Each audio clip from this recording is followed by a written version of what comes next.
పెద్దపల్లి జిల్లా వ్యవసాయ అధికారులు నిఘా వేశారు. ఎరువులు విత్తనాల విక్రయ షాపుల్లో విస్తృతంగా తనిఖీలు చేశారు.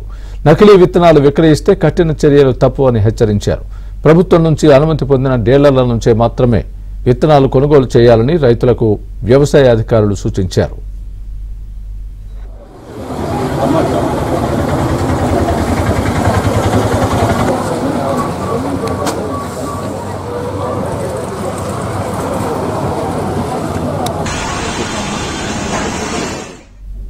తప్పవని హెచ్చరించారు. ప్రభుత్వం నుంచి అనుమతి పొందిన డీలర్ల నుంచే మాత్రమే విత్తనాలు కొనుగోలు చేయాలని రైతులకు వ్యవసాయ అధికారులు సూచించారు.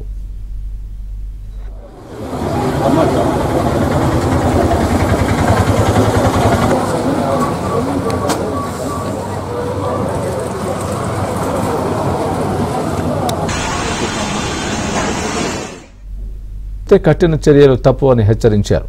ప్రభుత్వం నుంచి అనుమతి పొందిన డీలర్ల నుంచే మాత్రమే విత్తనాలు కొనుగోలు చేయాలని రైతులకు వ్యవసాయ అధికారులు సూచించారు.